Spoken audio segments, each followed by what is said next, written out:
गं गणपतये नमः। प्यारे भक्तों, माघ मास की कृष्ण पक्ष की चतुर्थी तिथि को सकट चौथ का व्रत किया जाता है। ये व्रत भगवान गणेश को समर्पित है। इसमें माताएं अपनी संतान के लिए व्रत करती हैं। इस साल ये व्रत 17 जनवरी 2025 को रखा जाएगा। इस व्रत में गणपति जी को तिल से बने तिलकुट का भोग लगाया जाता है, इसलिए इसे तिलकुटा चौथ भी कहते हैं। सबसे पहले सुनिए भक्तों, सकट माता और गणेश जी से जुड़ी ये कथा। एक शहर में देवरानी और जेठानी रहती थीं। देवरानी बहुत ही गरीब थी, बड़ी मुश्किल से उसका गुजारा चलता था। वहीं जेठानी अमीर थी। देवरानी हमेशा गणेश जी का पूजन और व्रत करती थी। देवरानी का पति जंगल से लकड़ी काट कर बेचता था। देवरानी घर का खर्च चलाने के लिए जेठानी के घर काम करती थी और शाम को जो भी बचा हुआ खाना होता था वो जेठानी उसे दे देती थी।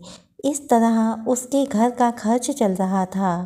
माघ महीने में गणेश जी का व्रत सकट चौथ देवरानी ने रखा। उसके पास पैसे नहीं थे, इसलिए उसने तिल व गुड़ लाकर तिलकुटा बनाया। पूजा करके तिल चौथ की कथा सुनी और जेठानी के यहाँ काम करने चली गई। सोचा शाम को चंद्र को अर्घ देकर जेठानी के यहाँ से कुछ खाना मिलेगा तो खा लेगी। अब शाम को जब जेठानी के घर खाना बनाया तो उसके जेठानी का व्रत होने के कारण सभी ने खाना खाने से मना कर दिया। अब देवरानी ने जेठानी से बोला, आप मुझे खाना दे दो जिससे मैं भी घर को जाऊं। इस पर जेठानी ने कहा कि आज तो किसी ने भी अभी तक खाना नहीं खाया, तुम्हें कैसे दे दूं? तुम सवेरे ही बचा हुआ खाना ले जाना। ऐसे में देवरानी बहुत दुखी हुई और भूखी ही घर चली गई। बच्चे भी घर पर भूखे थे। देवरानी का पति, बच्चे सब आस लगाए बैठे थे कि आज तो त्योहार है, इसलिए कुछ पकवान आदि खाने को मिलेगा। लेकिन जब बच्चों को पता चला कि आज तो रोटी भी नहीं मिलेगी तो बच्चे रोने लगे। उसका पति भी बहुत क्रोधित हो गया और कहने लगा कि दिन भर काम करने के बाद भी वह 2 रोटियां नहीं ला सकती। देवरानी बेचारी गणेश जी को याद करती हुई रोते रोते पानी पीकर सो गई। उस दिन सकट माता बुढ़िया का रूप धारण करके देवरानी के सपने में आई। सपने में उन्होंने देवरानी से पूछा कि सो रही है या जाग रही है। वो बोली, कुछ सो रहे हैं, कुछ जाग रहे हैं। बुढ़िया माई ने कहा, भूख लगी है, खाने के लिए कुछ दे। इस पर देवरानी ने कहा कि क्या दूं, मेरे घर में तो अन्न का एक दाना भी नहीं है। जेठानी बचा हुआ खाना देती थी, आज वो भी नहीं मिला। पूजा का बचा हुआ तिलकुटा छीके में पड़ा है, वही खा लो। सकट माता ने तिलकुटा खाया और उसके बाद कहने लगी, निमटाई लगी है। इस पर देवरानी ने कहा, बुढ़िया माई, बाहर कहाँ जाओगी? कोई जानवर काट लेगा। यह खाली झोपड़ी है, आप कहीं भी जा सकती हो। जहाँ इच्छा हो वहाँ निमट लो। इसके बाद सकट माता बोली कि अब कहाँ पोंछूं? इस पर देवरानी ने कहा कि मेरी साड़ी से पोंछ लो। देवरानी जब सुबह उठी तो ये देखकर हैरान रह गई कि पूरा घर हीरों और मोतियों से जगमगा उठा था। उस दिन देवरानी जेठानी के काम करने नहीं गई। जेठानी ने कुछ देर तो राह देखी, फिर बच्चों को देवरानी को बुलाने भेज दिया। जेठानी ने सोचा कल खाना नहीं दिया था, इसलिए शायद देवरानी बुरा मान गई होगी। बच्चे बुलाने को गए। देवरानी ने कहा कि बेटा, बहुत दिन तेरी माँ के यहाँ काम कर लिया। बच्चों ने घर जाकर माँ से कहा कि चाची का पूरा घर हीरों और मोतियों से जगमगा उठा है। जेठानी दौड़कर देवरानी के पास आई और पूछा कि ये सब कैसे हो गया। देवरानी ने उसके साथ जो हुआ वो सब कह डाला। उसने भी वैसा ही करने की सोची। उसने भी सकट चौथ के दिन तिलकुटा बनाया।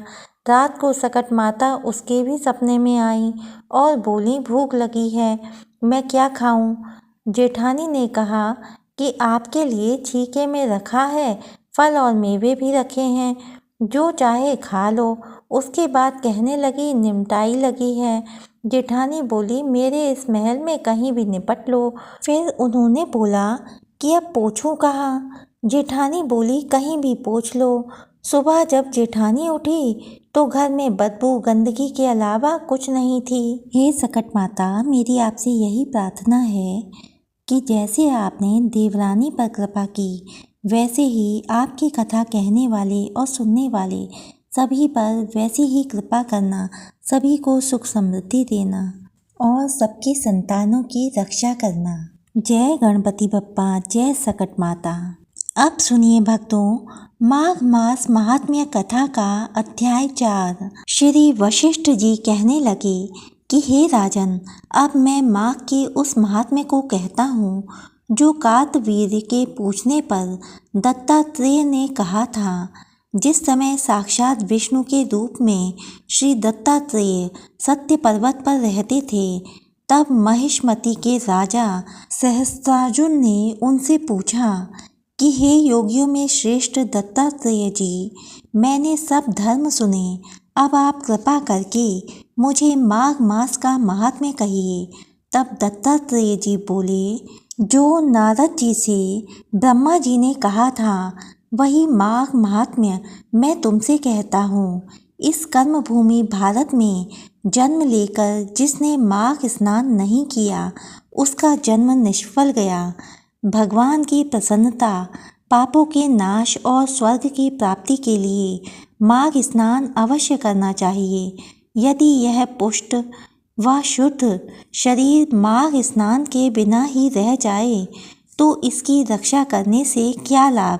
जल में बुलबुले के समान, मक्खी जैसे तुच्छ जंतु के समान यह शरीर माघ स्नान के बिना मरण समान है।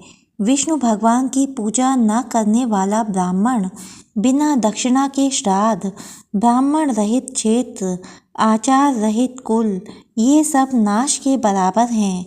गर्व से धर्म का, क्रोध से तप का, गुरुजनों की सेवा न करने से स्त्री तथा ब्रह्मचारी, बिना जली अग्नि से हवन और बिना साक्षी के मुक्ति का नाश हो जाता है। जीविका के लिए कहने वाली कथा, अपने ही लिए बनाए हुए भोजन की क्रिया, शूद्र से भिक्षा लेकर किया हुआ यज्ञ तथा कंजूस का धन, यह सब नाश के कारण है।